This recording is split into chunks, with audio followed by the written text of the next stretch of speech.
Morning, everybody. 8:12 a.m. Welcome to my channel. Yesterday, had a big gap up, and those usually not the easiest to trade. Hence, yesterday had to move up, and then the market pretty much died.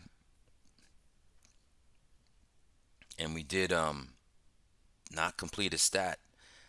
That's an outlier. Only happens 3% of the time. The futures did not hit the overnight highs or lows. That happens 97% of the time, every session. That did not. That was the outlier yesterday. And the market was pretty strong under the hood, believe it or not. So I think the move was so big up, and then we just kind of died. Nice volatility off the open, super volatile, and then it just like died. And it was just a battle. It was just a battle. It didn't really move much. So that was yesterday. Today, today is quad witching. Some people call it triple. I know why it's quad. Why is it quad, right? So you have equities monthly expiry today. You have futures contracts rolling over from September to December contracts. You have futures options. Listen to what I said. Futures options contracts expiring. Options, because there's options on futures. Okay. Then you have index options expirations. That's your SPX, your NDX, your RUTs. That's why it's quad witching. Okay. Now, a lot of money comes off the table today with all those expiring. Now, generally on quad witching, you expect early volatility followed by some type of pinning action at large gamma levels. That's what you should expect. Doesn't always plan out that way. I've seen that pinning happen a lot of times. Okay. I don't have the gammas on me now because I unfortunately Thinkorswim doesn't give that information out until the market open now. It used to do it at 9 a.m. Now I don't know why they do it at 9:30 a.m. Um, so I would share with you the huge gamma levels. But with that being said, let's just get right into it. Okay, there's no really news today that's impactful at all. The only thing that is Trump and China's Xi are talking at 9 a.m., which is not a great sign. I mean, I really don't want to be. It stinks to be in a market where Trump. Actually, lately, Trump's words can't. I mean, obviously, I watch the market every day. I don't remember a day recently that his words fired up the markets down or up recently, um, which is a good thing. I think the market's becoming a little numb to some of it, but we'll see. I'm still not a fan of it because it can blow you out of position. Okay, it has nothing to do about Trump. It's just that's the market moves off of his words. Okay, so that's what's kind of going on today. We'll talk about some market news like FedEx had earnings, Lennar had earnings. All right, so let's get into it. Welcome to my channel. My name is Steven Gonzalez. I use market profile and volume profile to find structure in the markets, along supply and demand, gamma exposure levels, and the most traded price of the year, the month, the week, and the previous day. That's how I come up with my game plans. Also use anchored VWAPs along with my market internals, which lets me know what's going on under the hood when the market opens. Bookmap helps me execute, and my weekly expected move indicator helps me ground it if I want to do some swings, positions. Okay, so everybody should have that on their charts. Okay, I'll review that in a second. Just really quickly give you who's been hitting the upper portion or lower portions of the expected moves. Okay, now if you want to join me every day, okay, subscribe, set an alert. Let me be your morning coffee, tea, water, and give you the market story. All right, market news, economic calendar, leaders and laggards, and why the stock market's doing what it's doing. This is where you come to understand what's the news, what's just going on in the markets. I give you technical analysis, okay? And I also give you long and short trade scenarios in the NASDAQ and the ES futures. Everyone, if you're a futures trader, ES or NASDAQ, should always chart both, okay? You should always look at both. Now, you want more granularity, right? You want my live commentary. You're going to join my Discord, okay? Right here. You're going to join my Discord. That's Confluence Trading. All right, go to my YouTube homepage, sign up. Click on the link, sign up. All right, what do you get? You get my YouTube live stream. I give it every morning, which you are in right now. Live market updates every day. I then do nice little bookmarks here every day after I give you the 1 hour and ES and Q scenarios. And of course, back to the live market. That's what I give you. I give you my trades. Okay. Trade recap videos. And then, of course, the weekly expected move indicator that I push, that I run my script every Sunday or Monday morning. And then you put it on your charts. Okay. What are you waiting for? Sign up so I get the free indicator. All right. Now, I think we can move right on to futures. Watch list. Let's see what's moving those markets. 10-year yields up today. So it looks like we couldn't break the 3.99 yield. We did reach that, but that's buyers stepped in there. Well, let me clarify. The yield is an inverse of the bond market. So meaning that sellers stepped up really there. Okay. So the 10-year yield is up 0.66, silver's up 0.53, dollar's up 0.39. Nasdaq's up 0.15, gold up 0.13, ES up 0.12, Russell up 0.08. Dow is pretty much flat, but up 0.06. See, 30-year bonds being sold, down 0.29. Crude down 0.66. Bitcoin's down 0.9. Ethereum down 1.59. And the VIX. The VIX is down 1.59%. We're at 15 VIX. Okay. Moving on to the Mag 7 Plus here. We got Apple up 1.17%. They had a line out there in China for their iPhone 17. Tesla's up 1%. Tesla did hit its expected move to the upside yesterday. Okay, and you can see what it did. We'll go into a little bit of that. Okay. Boeing is up 0.52. Amazon up 0.48. Netflix up 0.35. All right, moving on to laggards. Nvidia is down 0.14. Coinbase down 0.62. Another one of his expected move. AMD down 0.70. There you go. There. Okay. Top sectors. Go over it real quick. FedEx reported earnings and they were better than expected. UPS and Sympathy's getting a little love there. Your laggards Disney. Let's go into granular list here. Oop, not that list. All right, what do we got? I think that's Kohl's, KSS. They're up 2.07%. I think W is Wayfair, up 1.8. 40net, cybersecurity, up 1.49. There's really not much up there. Down, Micron, a semi, down 2.79. IonQ, that's a quantum computing stock, down 2.69. Lennar, that's a home builder. They did not have good earnings. Okay, 2.46. HIM's down 1.46. Nothing really earth-shattering in this list. Moving on to sectors. Sectors, we have discretionary leading the pack. That's your Tesla, your Home Depot, and your Amazon, up 0.20, followed by technology, up 0.14. Laggard today is semis. Semis are down 0.30. Nothing really earth-shattering in this list. Today's quad witching.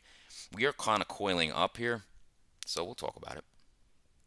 Let's get into some economic calendar, which is not much to talk about here. There's really nothing on the docket here. Now that's this list, and I actually have it on 1 star, and it's just showing an oil rig count. That doesn't really move markets, okay? Moving on to financial juice. Let's see. We do have some Trump stuff. Oh, that changed. 8 a.m. now is the Trump G call. I like that. Do it before the market opens. So he's on the call now. Okay. Then Fed Mirren speaks. He's the new Fed from that Trump appointed. He's the only one who wanted a 50 point pace cut. We had Fed Daily speaking, so that wasn't in the other one. 2:30, Fed Daily speaks. 3 o'clock, Trump signs executive orders. Okay, I want to be done with that market. I don't really plan to trade after like 12:30. I don't see a setup because I know it's going to start to pin. Now I have seen markets that are volatile all day on the quad witching, but generally early volatility followed by pinning. Okay, early volatility followed by pinning. Okay, that's all really what the juice is telling us. All right. Now, let's move on to some more news, stock news. Apple stock rose 0.7 after hundreds of people lined up at its flagship store in Beijing on the launch day of the iPhone 17. FedEx stock rose 5.3 after delivery giant posted better than anticipated quarterly revenue and profit. UPS stock rose 1.6, boosted by rivals FedEx positive results. Lennar stock fell 3% after the home builder posted a 46% drop in fiscal third quarter profit at the home builder. I'm sure Toll Brothers is also in sympathy falling as well. Okay, Intel stock fell 0.5 after Citi downgraded its stance on the tech giant to sell from neutral. Interesting after the just with the partnership of Nvidia, right? Tesla stock was 0.9 after Bard upgraded the electric car maker to outperform from neutral. Okay, that's stock news. Moving on to any more news, right? Trump's FCC chair Carr uses old powers in new ways to rein in media companies. SMBC raises stake in Jeffries up to 20% with additional 912 million investment. Okay. Just trying to see if there's anything else here.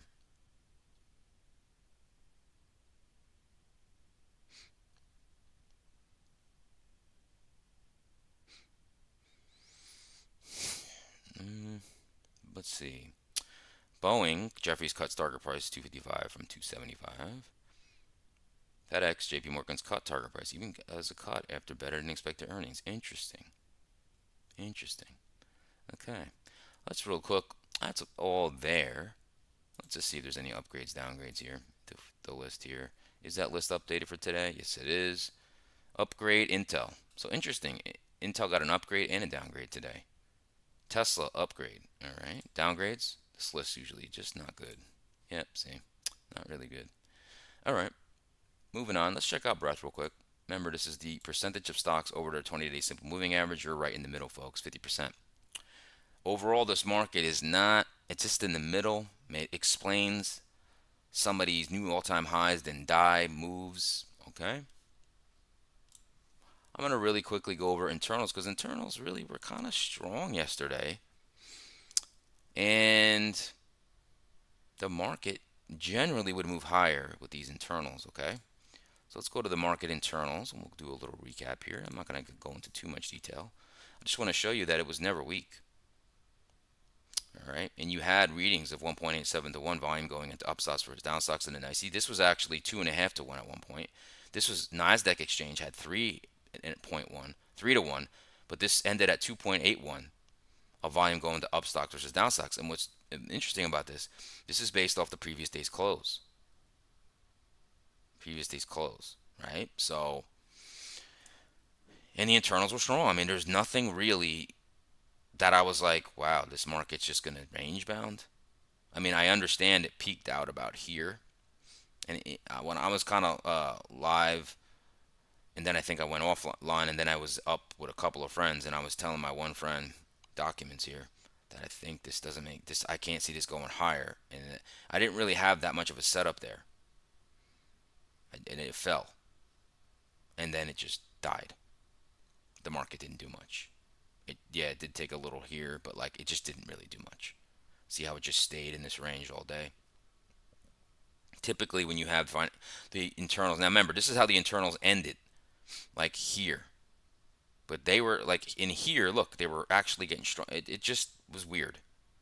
And again, big gap days are very hard to read, or not read to like, the move happened already. So interesting, right? And if you look at daily charts at the end of the day, we'll get into that. They just were dojis, which is indecisive, right? Now let's move over to the daily charts here.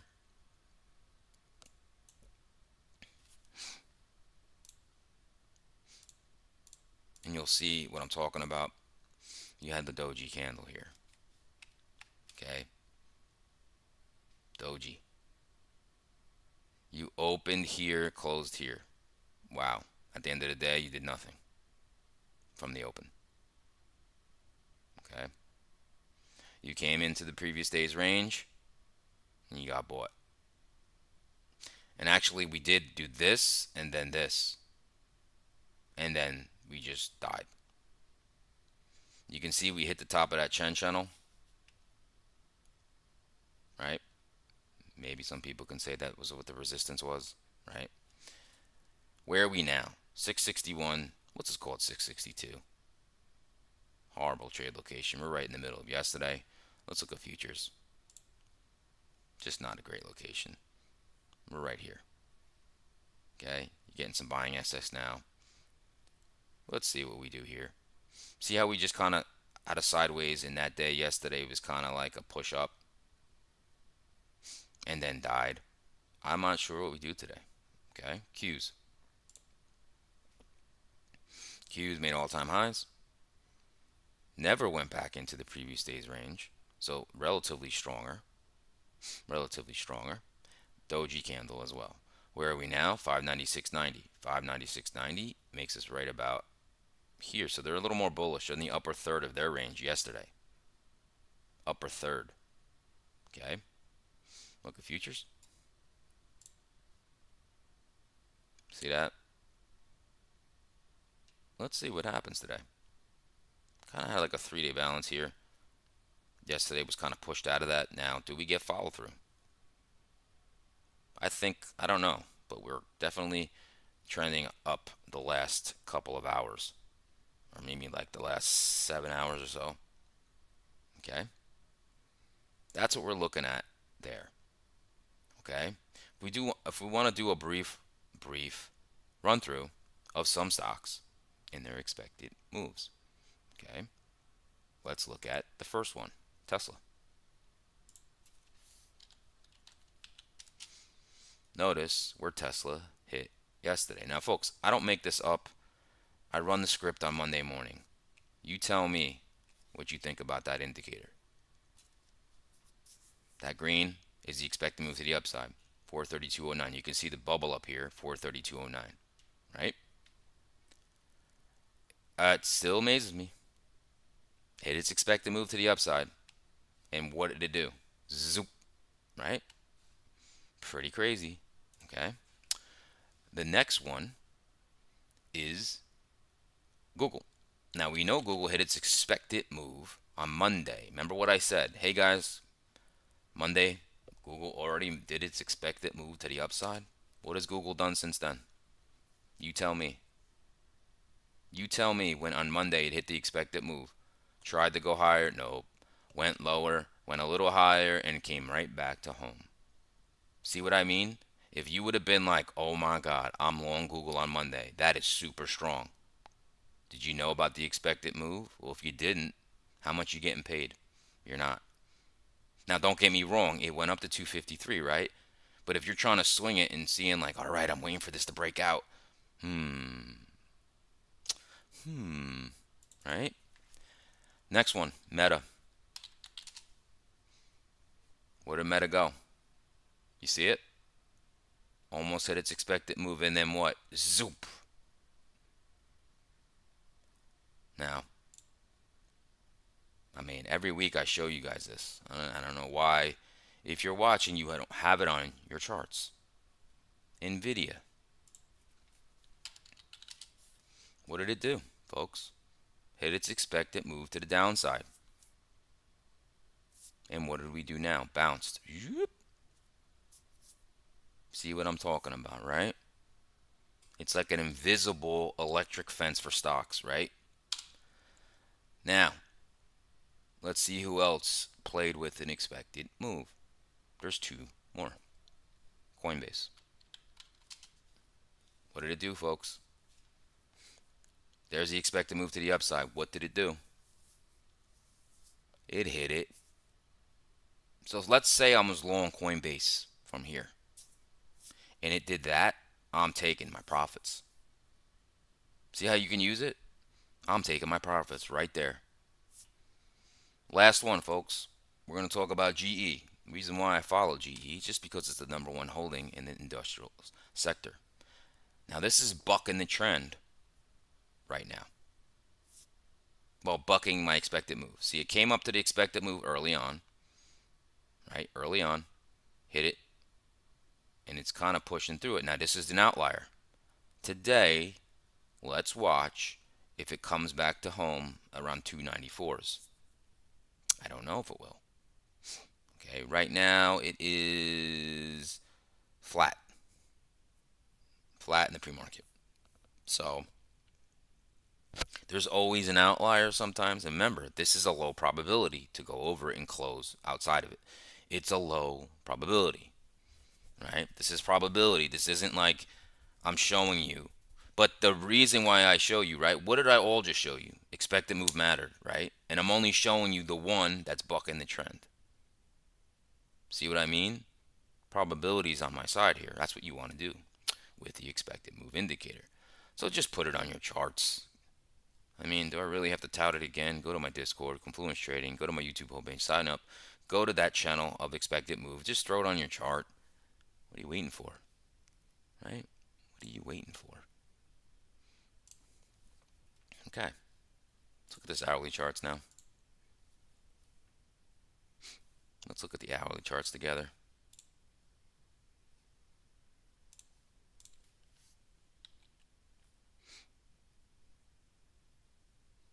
Let me get my marker. All right. What did we do yesterday? Notice the dark shaded areas is the real-time trading hours. The light shaded areas is the overnight action, right? So this was the important level. Now I didn't have a setup here. Remember I said 66.70 was your last line, and look what we did. We went right into it and got bought. Didn't have a setup here. It literally just went whoop, boom. And I was like, well, boy, that goes that setup, right? Then it came into the supply, sold off, came back up, and then we just did this.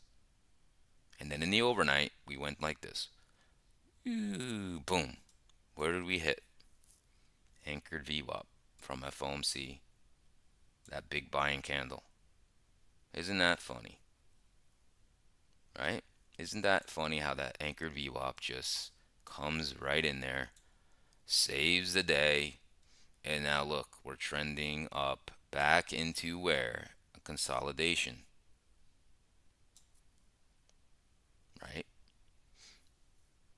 And like I said, if you're a pattern person, it's just like a wedge. Okay? And the wedge usually tells you where all the trading's happened, right? Well, I mean, I don't need to draw lines, right? Because we got volume profile, right? So if I really wanted to do it from, let's say, yesterday's trading, right? We're gonna, well, let's just do it from here. You know what? Let me do it from here. Still give us the same kind of stuff. There you go. See, like you don't even have to draw it. The volume profile just gives it to you. Look. Whoop, whoop, and there you go. 66.96 is the most traded price in this time. Right? It's a wedge. But why do I need to draw lines? I don't. I got volume profile. Value areas right here. It's telling me where 70% of the trade has happened since the open of yesterday. We're back in this area, right? That's why I love volume profile. If you don't want to draw lines, you just go layer and go, oh, all right, there's the profile. Cool, great. We're in supply here. And we're gonna make a move. We're gonna go up here or we're gonna go down here. It just has to happen. You don't stay coiled up like that. It just doesn't work. Okay. So that's what we're doing. Not much to see or hear. No, not here, but let's go to your Nasdaq here. Very similar.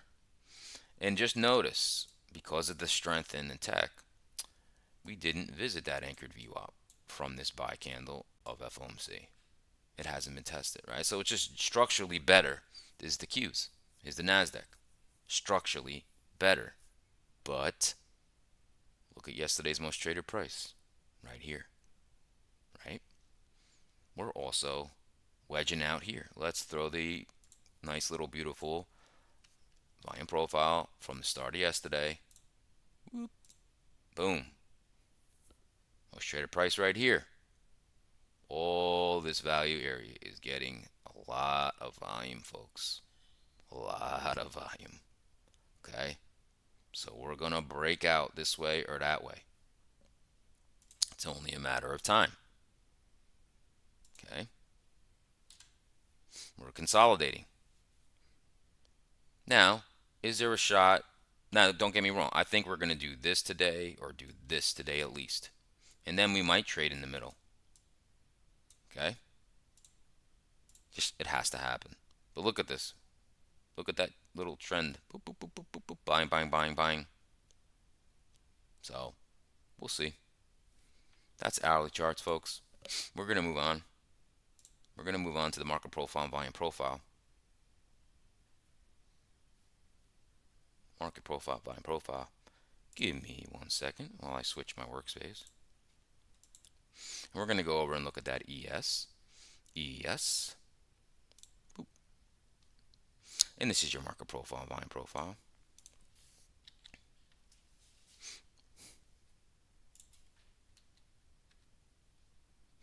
Remember when I mentioned to you guys that I said that we had a balanced profile yesterday? We didn't even break outside of that. We still have a balanced profile. Remember? I said we have to take 6670 and move it up here. Price needs to pull value up with it. It has not still. It has not. And see, when the market opened here, it drove right back to value. See, that worked? And then it just really just consolidated. All right, now we have a poor high in the overnights. Very like a bullish imbalance to this profile here.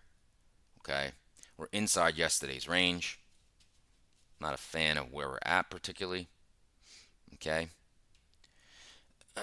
So, how do we look at this, right?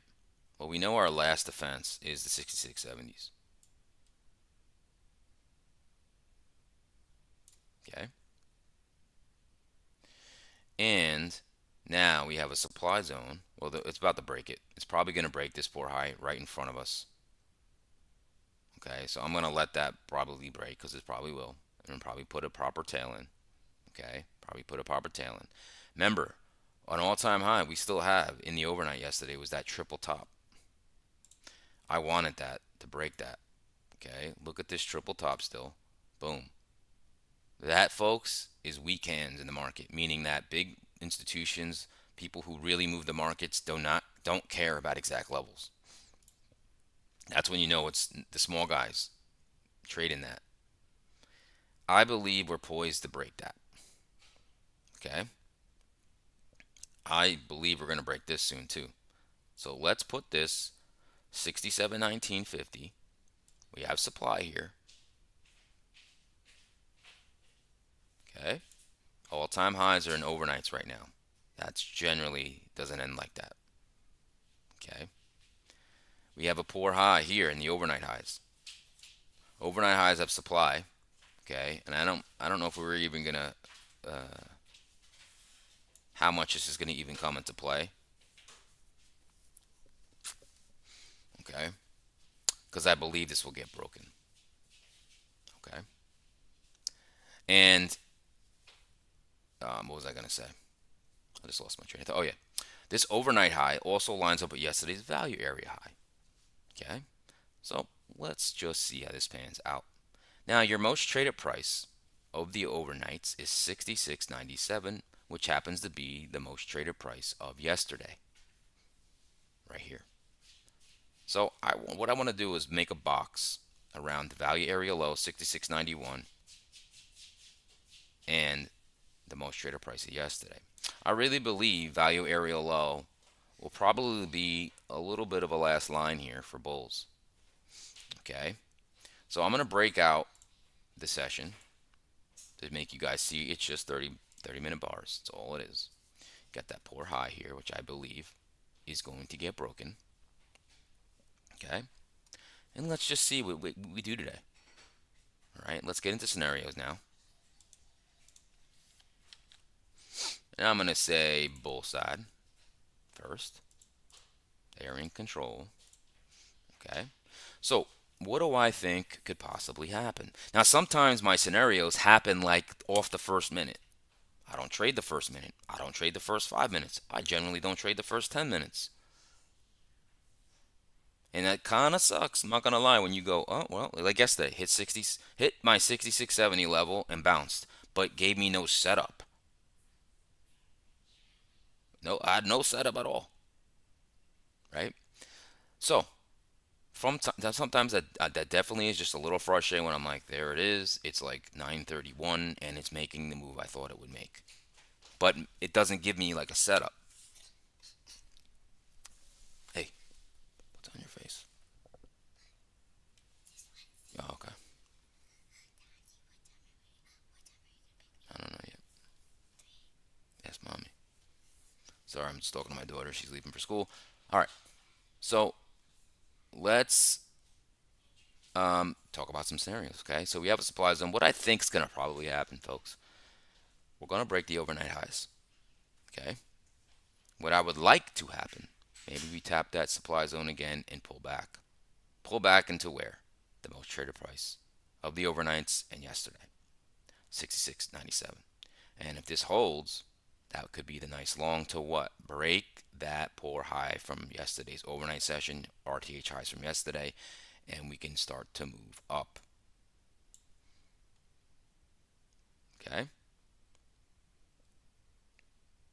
Now, last line, like I talked about, if this does pull back deeper into where? Value area low from yesterday, right? Value area low from yesterday. And you get some support here. Reclaim that most traded price. You can also go higher. Now, the real situation here is if this market really whips down quick down to this level and it's like can't find acceptance below it and you do one of these, boop, boop, we could do this and then balance off into the close. Below here, I don't want to be long. Okay, that's your longs. Shorts. Okay, so I expect up here. Okay, I expect this somehow to make itself up there. But if we get a nice tail, lower highs, and the market isn't very strong, okay, this can make it back to 66.97. If you crack that, you're going back to 66.70. That could bounce from there, or it could chop from here for the rest of the day. If it does crack it and hold, that would be interesting to see because it would really take out this thin volume. But I don't know. Okay. It's probably the only thing I'm interested in. All right. That's your ES. Moving on to NASDAQ. Here's your NASDAQ. Okay. Let's look at these profiles. You have some nice volume starting to come out there. Still have value down here at your 2, 4, 5, 4 zeros. Okay. Remember, market's job is for price to pull value up. It hasn't done that yet. It's working on it. It's definitely bullish. Okay. Very nice profile in the overnights. Very balanced. Inside yesterday's session. Okay. Inside yesterday's session. Now, remember, Q's was relatively stronger and actually did make a new RTH high. Okay. So the ES is the one that I believe wants to go higher and make all-time highs real-time trading hours in futures. Okay, that's just generally how it works. Right now, let's get some levels, and we have some levels to talk about. Now, of course, let's just draw a box here. Yesterday's all-time highs, value area high, all up here. We have a supply zone. This is the one really the level I'm really want to harp on here, because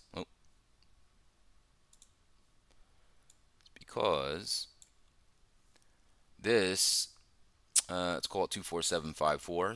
That's the most traded price from yesterday. Okay, most likely longs are there, and our overnight highs happens to line up with that. Okay, the overnight highs. So that's a very pivotal level. You break that and hold it, yep, probably go up and tap yesterday's highs. If you reject there, oh boy, and you go away from this level, which you already kind of did, you could fall. Now your most traded price of the overnight is around 247.10, right there. Most traded price of the overnight. So we're gonna put a box around that as well. And then you have yesterday's lows, right? With more demand. You have a lot of demand zones in the NASDAQ. That's why I'm saying it's going to be hard for the NASDAQ to just rip through all this. But if it does, that's macro generated information. You do have your 245s, 40s here with demand here. Remember, that's the most traded price of the week. That's your ultimate macro bull bear line for your NASDAQ. Okay, let's break out the session. It's only 30-minute bars, like I always say. It's nothing to be intimidated by. Okay. Maybe we can. Oh, you know what? I don't want to do that. Wait a minute. There we go. Okay. So let's get into scenarios, and we'll wrap it up for today and for the weekend. Okay. We're gonna start off with bull side. Okay. Now you don't have the poor high in the Nasdaq like you do the ES, but you do have that most traded price of yesterday. So what could happen? Well, if you break that, right? And let's say you make all-time highs, but you pull back and start to hold this level and the market's getting stronger, that could be your long. Okay? That could be your long. Now, if you want to talk about the overnight most traded price, market could somehow pull back to your 247.10s, maybe even dip into that demand, and that also can be bought up. Notice a trend here. Okay? That's kind of what I'd like to see. Anything below in here, yes, it could still work. It could still, right? You might get, if you break the overnight lows, you're probably going to test single prints from yesterday from that open. And yes, single prints in here, anything bought is bullish. Not as much of a fan this deep, but it's viable. Okay, it's viable. It's kind of all I'm literally interested there. All right, bear side. Bear side here. All right, well, we're in supply now, right? So what I would say, we have an all-time high in the real-time trading hours yesterday. So what I would say is this: if we come up into the supply and then retest this most traded price, remember longs.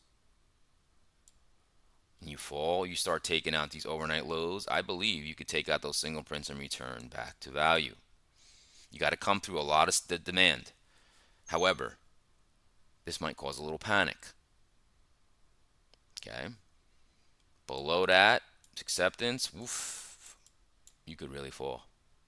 That's panic in the streets, folks. Below that 24540s. Okay.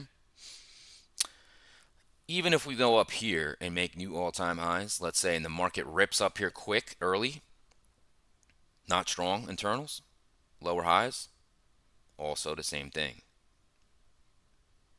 You can really get going here. Okay? And maybe we do that and then we rip back up and balance off because it's quad witching. All right? I don't know. No one can predict anything. If they do not listen to them because no one can predict. Okay? There's only scenarios. Okay? Now, Hopefully you enjoyed that analysis. If you did, smash the like button. That would mean a lot to me. Help my channel out. And as always, please join me every day. Give you the market story, economic calendar, market news. Let me be your cup of coffee, your tea, your water every morning. Let me be your podcast. Okay, give you the market story, technical analysis. I just gave you long and short trade scenarios in the ES and the Nasdaq futures. Okay, remember today's quad witching, early volatility followed by pinning. Okay, followed by pinning. Now, if you want to join me in my Discord, I'll get my live commentary. Please go to my Discord, Confluence Trading. Go to my YouTube homepage, click on the link, sign up, get the expected move indicator, get my live commentary. Okay, and hopefully we can trade together. All right, use me as your indicator. Okay, now everybody, have a great weekend. Stay green, no trades to trade. And if I don't see you in my Discord, I will see you on Monday. Take it easy, everybody.